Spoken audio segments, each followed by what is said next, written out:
Lovely to see you both. Captain, can I start with you? Yeah. How excited are you by this new role that you've got? Congratulations, but how much are you looking forward to it? Yeah, thanks. Really excited.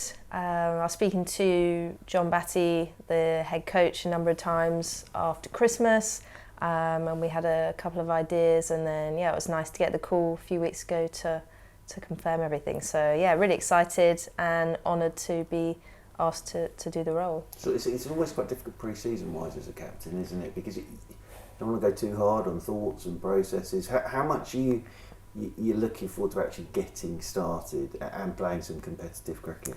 Yeah, massively. Like you said, there's a lot of sort of thought processes that go in behind everything, but actually as soon as you get out on the park, everything can kind of change. So for me at the moment, we've had a few sort of changes in the squad and a couple of the younger girls have come up. So for me, it's just more learning, about them and looking at what they can do and seeing how or where they all fit into the squad and how all the pieces fit together.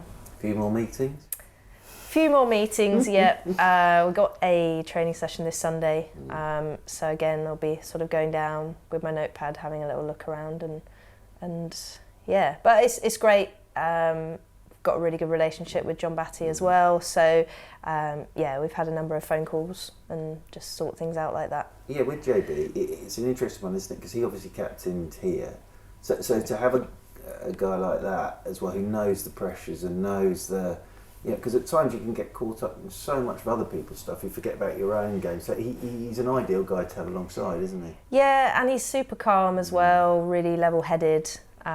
Anytime you're sort of feeling stressed about things, he's a really good person to go to, just grounds you, and that's just performance-wise. So yeah, definitely really handy to have someone like him on board just to talk through certain things, certain ideas, and I think as long as we've got both of our plans kind of married together, I think hopefully it'll be a successful season.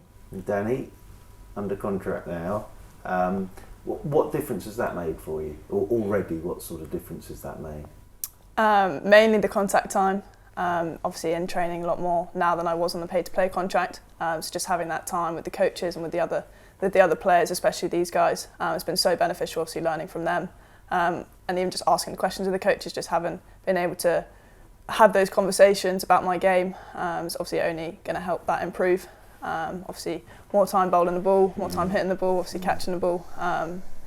It's just been really beneficial, especially for my confidence, knowing that I've got the full backing of them and the team, and just that training time. Hopefully I can obviously put performances in the match. Yeah, we spoke about this earlier, but obviously bowling, batting, catching is important. Massively. But also it gives you a chance to concentrate on fitness and other parts of your game that you wouldn't have had the time to do before. 100%. Obviously the physical side is a massive side of it. Without that, we're not going to be able to put the performances in on the pitch. Obviously when you're under fatigue, you need to be able to still perform. So obviously having that time in the gym and the time to do my conditioning sessions, yes, it may be gruelling. Guy puts us through our paces, but I definitely say I'm in probably the best physical shape I've been in for a while. So hopefully that benefits me on the pitch. Aylish, there is so much cricket for you now, in so many different competitions and everything. How important is it to sort of, it's one of these buzzwords these days, isn't it? Compartmentalise. But compartmentalise each form of the game that you're going to be playing. Yeah, it's definitely a challenge, and I think last year was a challenge that me personally I didn't deal massively well with. I think we were moving between 50 over and 20 over within a few days, and then sort of switching back between the two. But it was a great learning curve for sure, and I think now you've got the 3 different formats, 3 different teams. We've got the Surrey Women, South East Stars, and then people go off to the 100. I think it's quite nice, quite refreshing going into that new team and then just having to reset your mindset and everything. But I just think it makes you better as a cricketer. I mean, every team that I play in, I've got a different role. So that can kind of be challenging. In one team I'm opening the batting, and another team I might be batting at 4. And it's sort of, it's something that it just makes you develop into a better cricketer over time. I think, like I said, last year it didn't work out massively well for me and I was struggling with it, but then I learnt so much from that I'm hoping this year I can, take what those learnings forward, and hopefully it will be a bit of a better season.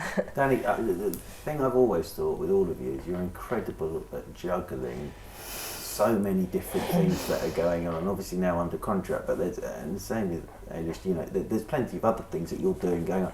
How beneficial is that you're so used to juggling so many different things going into one comp and coming out of another?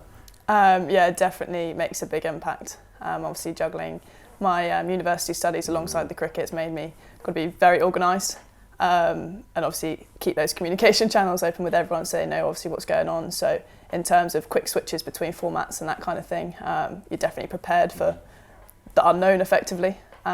So yeah, it definitely gives me an advantage on that one. Okay, I'm going to put you both on the spot with a final question.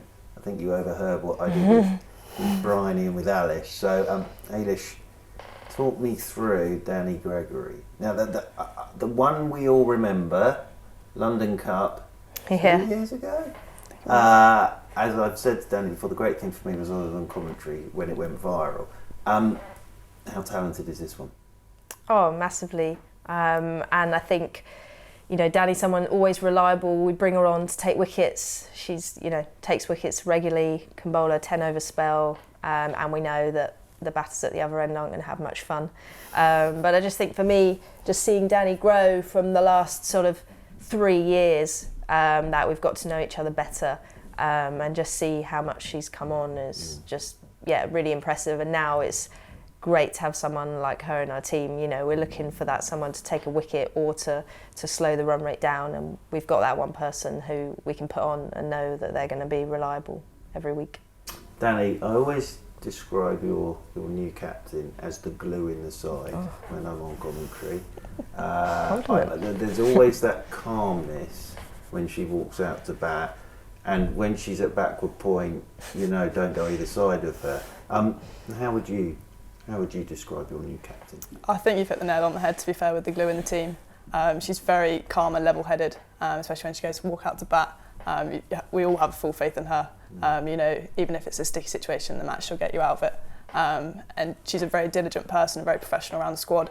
So she's a great person for the younger girls to look up to, a really good role model. So very much so in the new captain spot she's got. I think she'll do a very, very good job.